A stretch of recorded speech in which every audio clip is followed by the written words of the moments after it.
Bonjour et bienvenue pour cette présentation exceptionnelle de l'Activité de la Résistance. Nous avons la chance, le plaisir, l'honneur, le privilège d'avoir Jean-Marie Poiré et Martin Lamotte. Juste un petit rappel. Ah oui, avant j'aimerais bien vous demander qui n'a jamais vu Papy fait de la Résistance? Dénoncez-les. Ah oui, pas tant que ça quand même. Moche. Ça sépare. Juste un petit rappel chronologique. L'équipe du Splendide fait Le Père Noël est une ordure en 79. Ensuite, il crée Papy fait de la Résistance, mais c'est pas l'équipe du Splendide. C'est Christian Clavier et Martin Lamotte, même si dans la pièce, les 3/4 des membres joueront et même passeront tous, y compris l'ermite m'a dit qu'il allait jouer le général de Gaulle 2 fois de dos, et que Michel Blanc était venu une fois lire une lettre de la Résistance. Sur son chemin, il a trouvé un joueur de cornemuse et il vous l'a amené sur la scène et vous avez été très surpris. Il a amené un joueur de cornemuse, c'est pénible. Ça fait Et bruit. vous, Jean-Marie, en 82, vous faites le film du Père Noël, et sur le tournage, vous parlez déjà du film de Papy fait de la Résistance qui sortira en 83. Voilà, petit rappel. Qu'est-ce qui a été le plus difficile dans le passage du théâtre au cinéma? C'est-à-dire que Papy, c'était quand même une pièce très amusante, mais un peu frustrée. C'est-à-dire qu'on disait tout le temps, il y a 250 personnes qui descendent l'escalier, faites attention, la Gestapo arrive. Donc c'est vrai qu'au cinéma, on peut montrer les choses, et donc on a pu faire un film à grand spectacle. Voilà, je suis ravi que vous soyez là, merci. C'est un grand plaisir de revoir le film en grand. Et oui, on va voir nos erreurs. Le producteur, c'était Christian Fachner, qui, comme dit Christian Clavier, il dit au moins, lui, quand il est passionné par une comédie, il met les moyens. Et le slogan du film, d'ailleurs, c'était le film qui a coûté plus cher que le débarquement. On l'a embauché, les gens croyaient que c'était vrai. Il y a quelqu'un qui a dit, on ne sait pas comment on peut chiffrer le film, mais comment fait-on pour chiffrer le débarquement?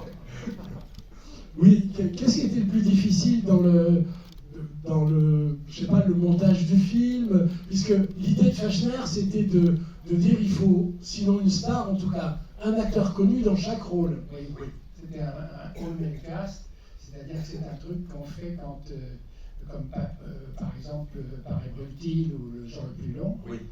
Et c'était ça la chose la plus difficile, c'est que j'avais des acteurs merveilleux, mais pas forcément au même moment.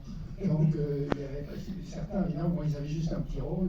Ils disaient je peux venir mardi, et la personne en face disait moi je peux venir que jeudi. Donc j'étais obligé de jongler un peu avec les cadres, avec tout ça, ce qui fait qu'à la fin de Papy fait la Résistance, j'étais un bien meilleur metteur en scène qu'avant. Tu es déjà un bon metteur en scène de flagelle pas. Martin, en quoi vous vous complétiez avec Christian sur l'écriture? En bêtises. En bêtises, on se complétait très bien parce qu'on aimait le ridicule, on aimait la dérision et on s'est régalé. Il dit que vous êtes passionné d'histoire comme lui, de la grande histoire en tout cas, de l'histoire avec une histoire vue par une lorgnette un peu déformée. Par un soupirail. D'où est venu, puisque beaucoup de gens ont vu le film, on ne va pas le spoiler, mais enfin, d'où est venue l'idée des dossiers de l'écran à la fin qui est absolument magnifique quand même? Alors ça, c'est une idée qu'on a eue tous les deux avec Christian. En fait, on a écrit le scénario du film. Et puis, mais à l'origine, c'était la pièce. Pardon, je vais vous dire la pièce. La pièce, on a écrit une pièce qui était une folie. Bon, les mecs se battaient à l'épée et tout ça. Et puis on s'est dit, bon, ben voilà, on met fin. Mais on ne va pas pouvoir jouer ça quand même, parce que les gens vont gueuler, c'est nul. Et on est resté comme ça pendant un mois ou deux. Et puis tout d'un coup, on nous a dit, ça y est, il y a un théâtre qui est libre, vous pouvez jouer demain. Et avec Christian, on s'est dit, il faut qu'on écrive la fin. Il faut qu'on écrive la fin. Et je ne sais pas comment on a pensé au dossier d'écran. C'était une idée absolument géniale parce que d'abord elle sauvait, ça commençait par ce qu'on vient de voir accablant, donc ça permettait d'aller assez loin. Et d'ailleurs, Christian Fechner avait demandé de couper le débat dans le film, et j'ai absolument refusé. Ah oui.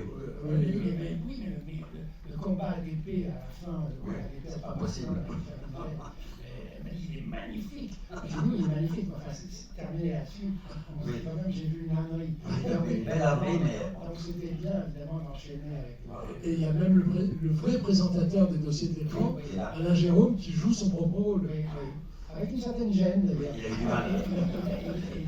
C'est parce qu'après, ça aurait été un peu moins terrible s'il passait l'armée des ombres et qu'il faisait un s'est débat. rendu compte. Pendant le tournage, il s'est rendu compte qu'il a dit peut-être ça va Décriminaliser son personnage. Et dans la première scène qu'on a fait, avec Christian, on a un peu débordé et on a jeté Junio sur le bureau. Et là, il était atterré. Il ne savait pas. On lui a dit non, ça, on a glissé, c'est pas ça, on va pas tourner ça. Il a eu peur. Et dès le début, tu savais que tu allais. Enfin, le double rôle, vous l'avez écrit pour toi. Ah oui, je me suis écrit un double rôle. Et j'aime bien ça. Je devrais demander le double comme prix, mais ils n'ont pas. Non, ils n'ont pas accepté. Et qu'est-ce qui était le plus plaisant à jouer? Lequel des deux? Ah, les deux.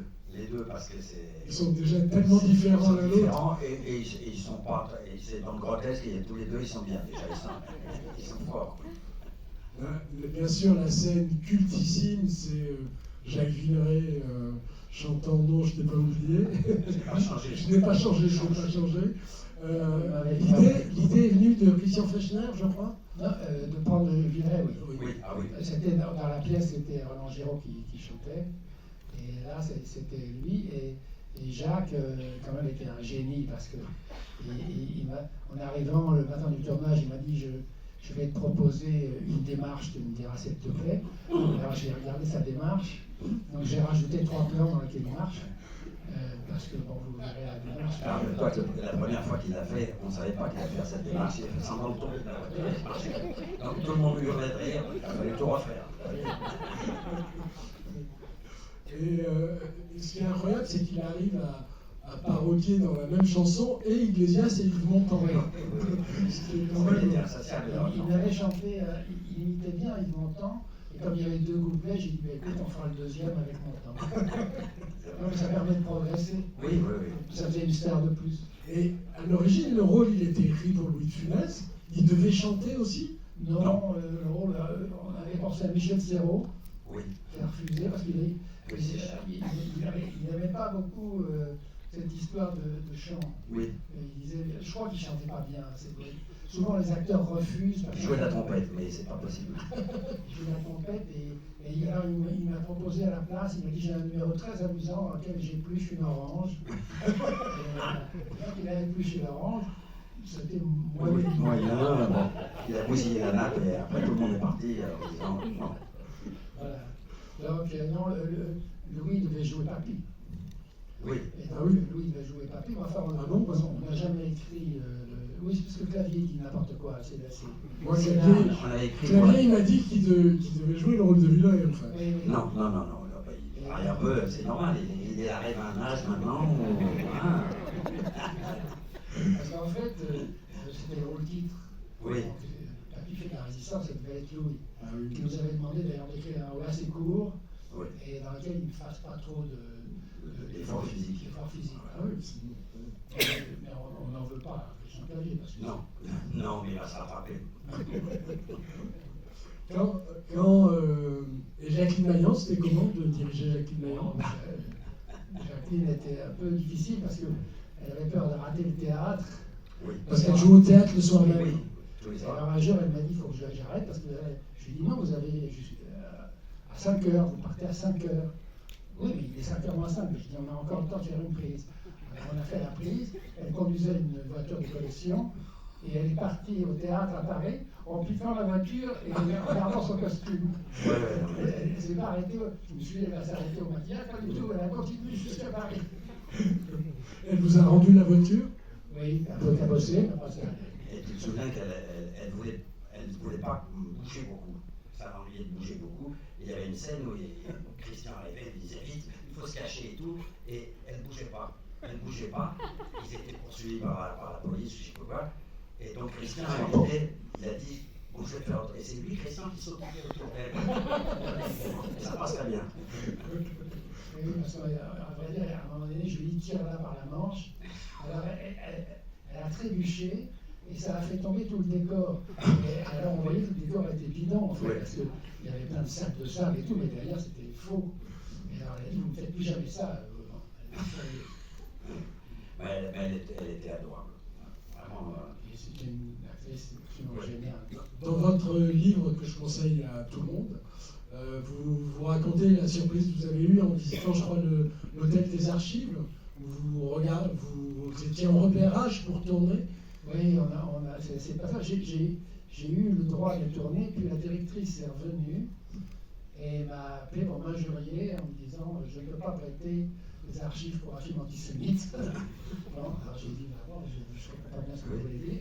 Elle a dit si, ce film est épouvantable. Et tout. Alors donc, très bien, on n'a pas eu les archives. Et puis, il se trouve que ma chef costumière, Catherine Leterrier, était la sœur du Premier ministre de l'époque, Laurent Fabius. Elle a dit je vais appeler Laurent.